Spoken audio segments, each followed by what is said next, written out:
जय हिंद बच्चों, इस समय आप लोग महामना इंस्टीट्यूट के यूट्यूब चैनल से जुड़े हुए हैं और इस चैनल में मैं आप सबका स्वागत करता हूं। आज हम लोग class 12 physics Hindi medium NCERT book के सेकंड पार्ट भाग 2 के अध्याय 1 किरण प्रकाशिकी एवं प्रकाशिक यंत्र यानी ray optics and optical instrument के हम लोग आज आंकिक प्रश्न करने जा रहे हैं। ये आंकिक प्रश्न बहुत ही महत्वपूर्ण हैं, इनको हम लोगों को अच्छी तरह से तैयार करना होगा। देखिए क्वेश्चन नंबर 1 में दिया हुआ है 2.5 सेंटीमीटर आकार की एक मोमबत्ती। देखें यह जो ए बी देख रहे हैं यह मोमबत्ती है और इसका आकार दिया हुआ है 2.5 सेंटीमीटर। वस्तु का आकार दिया हुआ है, तो वस्तु के आकार को देखें, वस्तु के आकार को हम ए बी, चलिए यहाँ लिख दे रहे हैं ए बी, लेकिन यहाँ से प्रॉब्लम क्रिएट होगी। हम वस्तु के आकार को ओ से रिप्रेजेंट कर दे रहे हैं। ओ का मतलब ऑब्जेक्ट होता है और ओ जो है ए बी के इक्वल होगा और ये आपको दिया हुआ है 2.5 सेंटीमीटर। ऑब्जेक्ट है, मोमबत्ती है, मोमबत्ती ऑब्जेक्ट का काम करेगी, वस्तु का कार्य करेगी।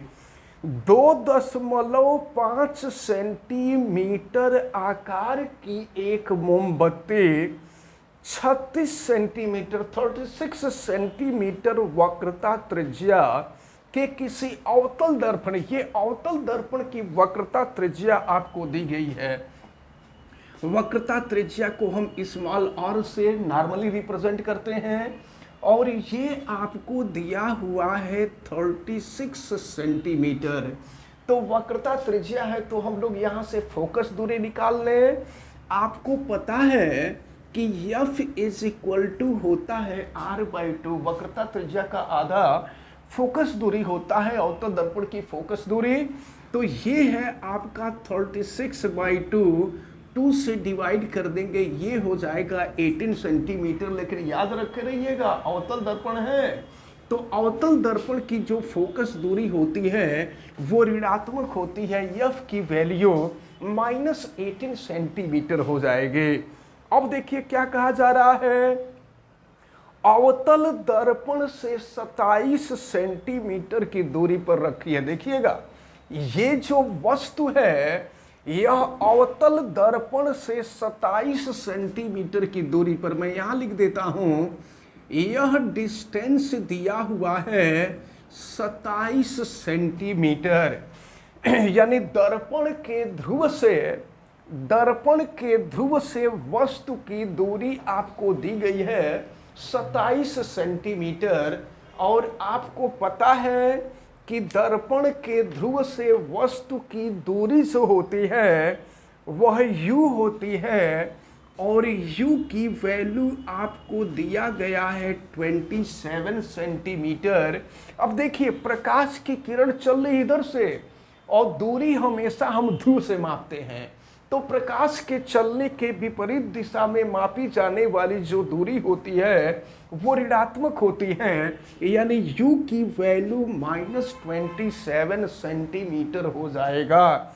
फिर देखें आगे आपसे क्या पूछा जा रहा है, फिर दिया हुआ है दर्पण से किसी पर्दे को कितनी दूरी पर रखा जाए। तो पर्दा वहीं रखा जाएगा क्योंकि प्रतिबिंब पर्दे पर बनता है, तो पर्दा वहीं रखा जाएगा जहां प्रतिबिंब बनेगा। तो आपसे पूछा जा रहा है दर्पण से पर्दे की दूरी कितनी होगी, तो दर्पण से पर्दे की दूरी यानी दर्पण से प्रतिबिंब की दूरी आपसे पूछी जा रही है, यानी आपसे भी की वैल्यू पूछी जा रही है।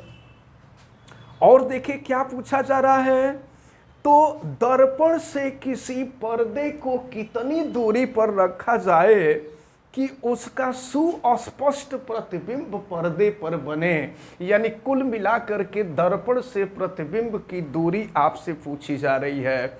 फिर आपसे ये पूछा जा रहा है कि प्रतिबिंब की प्रकृति, प्रतिबिंब जो बनेगा उसकी प्रकृति कैसी होगी।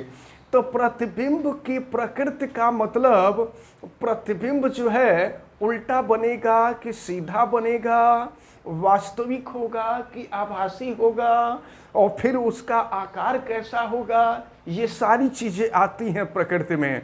अब देखिए फिर इसके बाद एक चीज और पूछा जा रहा है, यदि मोमबत्ती को दर्पण की ओर ले जाएं तो पर्दे को किस ओर खिसकाना पड़ेगा, ये आपसे पूछा जा रहा है। तो समझे आप जरा, सबसे पहली जो स्थिति है उसको हम लोग देखें तो ये दर्पण है, और दर्पण का जो सूत्र होता है आपको मालूम है, 1/f is equal to 1/v plus 1/u। आप लोग कंफ्यूजन में रहते हैं कि दर्पण के लिए किस फार्मूले का यूज करें और लेंस के लिए किस फार्मूले का यूज करें।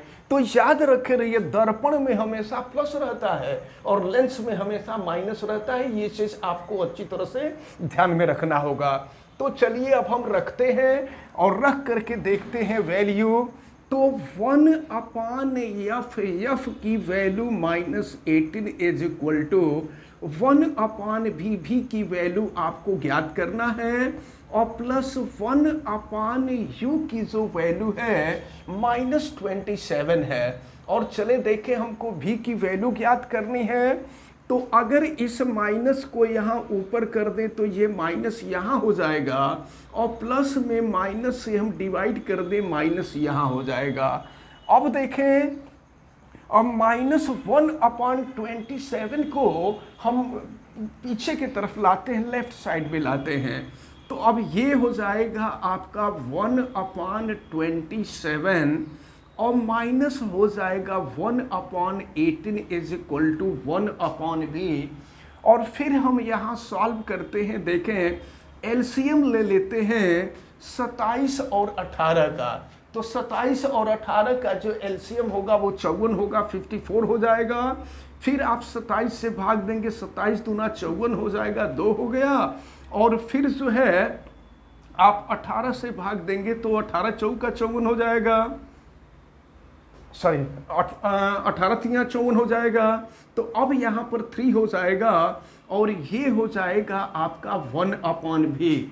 तो फिर ये 2 में से 3 माइनस होगा तो ये -1/54 हो जाएगा, और ये हो गया 1/v। और फिर यहाँ पर अगर हम क्रॉस मल्टीप्लिकेशन करके v की वैल्यू निकालें तो ये -54 सेंटीमीटर होगा। यानी दर्पण से प्रतिबिंब की जो दूरी होगी वो 54 सेंटीमीटर होगी। तो जितना दर्पण से प्रतिबिंब की दूरी होगी, दर्पण से पर्दे की दूरी भी उतनी ही होगी। और यह डिस्टेंस निगेटिव आ रहा है, माइनस के साथ आ रहा है। इसका मतलब ये हुआ कि यह प्रतिबिंब दर्पण के सामने बनेगा। और याद रखे रहिए, जब प्रतिबिंब अवतल दर्पण के सामने बनता है तो यह प्रतिबिंब वास्तविक होता है। और अब हमको यह ज्ञात करना होगा, आपसे प्रतिबिंब की प्रकृति भी पूछी जा रही थी। तो अब प्रकृति ज्ञात करने के लिए, भाई ठीक है, फिगर में तो हमने दिखा दिया कि प्रतिबिंब उल्टा बनेगा, तो कहने से तो होगा नहीं। फिर अगर अब हम जो है आवर्धन क्षमता ज्ञात करेंगे, और आवर्धन क्षमता से हमें पता चलेगा कि प्रतिबिंब कैसा बनेगा, उल्टा बनेगा या सीधा बनेगा। तो चलें, इसके लिए हम आपको बता दें कि आपको ये मालूम है कि m is equal to -v/u हुआ करता है। दर्पण के लिए m की जो वैल्यू है ये -v/u हुआ करती है। और फिर जो है m इज इक्वल टू, आपको ये भी मालूम है कि I/O हुआ करता है। I का मतलब इमेज का आकार, इमेज की लंबाई, O का मतलब ऑब्जेक्ट की लंबाई। तो अब अगर हम दोनों का कंपैरिजन कर लें तो देखें, दोनों का लेफ्ट सेम है तो राइट सेम हो जाएगा। अब ये हो जाएगा, यहाँ हम लिख दें I/O इज इक्वल टू, ये हो जाएगा -v/u। तो आपसे प्रतिबिंब का आकार पूछा जा रहा है। तो चले यहां पर निकालते हैं वैल्यू। तो I इज इक्वल टू, देखिए I अपान हम O की वैल्यू रख दे रहे हैं। तो O ऑब्जेक्ट है, ऑब्जेक्ट 2.5 सेंटीमीटर का है, और ये बराबर माइनस V की वैल्यू, V की वैल्यू -54 है, ये -54 हो गया, और U की जो वैल्यू थी ये -27 थी। तो माइनस से माइनस कैंसिल हो जाएगा, और 27 के स्क्वायर को कटाएंगे तो 27 दूना 54 हो जाएगा। फिर चले यहाँ पर एक लाइन और हम लिखते हैं, I upon 2.5 is equal to, ये हो जाएगा -2। तो अब I की वैल्यू निकालेंगे तो यहाँ क्रॉस मल्टीप्लिकेशन हो जाएगा, तो ये हो जाएगा -2 इंटू 2.5 यानी -5.0 सेंटीमीटर। अब देखिए, तो ये जो इमेज आ रहा है यह इमेज निगेटिव बन रहा है, यह इमेज जो है निगेटिव बन रहा है। तो इमेज निगेटिव का मतलब प्रतिबिंब उल्टा बनेगा। तो अब देखिए यहां से प्रकृति हमको मालूम हो गई कि अवतल दर्पण के द्वारा मोमबत्ती का जो प्रतिबिंब बनेगा, यह प्रतिबिंब वास्तविक बनेगा, उल्टा बनेगा और बड़ा बनेगा। बड़ा क्यों बनेगा? पहले प्रतिबिंब वस्तु का जो आकार था 2.5 सेंटीमीटर था, और प्रतिबिंब का आकार 5 सेंटीमीटर है, तो प्रतिबिंब का आकार 2 गुना हो गया। तो ये चीज ध्यान में रख रहिएगा कि प्रतिबिंब की जो प्रकृति होगी, प्रतिबिंब की प्रकृति में प्रतिबिंब वास्तविक बनेगा, उल्टा बनेगा और बड़ा बनेगा, और उसकी साइज जो होगी वो 5 सेंटीमीटर के इक्वल होगी। अब इसके बाद आपसे फिर एक चीज और पूछा जा रहा था कि यदि मोमबत्ती को दर्पण के तरफ ले जाएं, आपको मालूम था या आपको मालूम भी है कि जब वस्तु अनंत पर होता है, अनंत माने बहुत दूर होता है, तो प्रतिबिंब बनता है फोकस पर, और जैसे जैसे वस्तु दर्पण के समीप आता है वैसे वैसे उसका प्रतिबिंब पीछे की तरफ हटता जाता है। तो प्रश्न में आपसे यह पूछा जा रहा है कि यदि मोमबत्ती को दर्पण के तरफ ले जाएं तो पर्दे को किस ओर हटाना होगा? तो जैसे जैसे मोमबत्ती को दर्पण के समीप ले जाएंगे वैसे वैसे पर्दे को पीछे के तरफ हटाना पड़ेगा। तो इस प्रकार ये जो क्वेश्चन नंबर 1 था, ये क्वेश्चन नंबर 1 आपका सॉल्व होता है।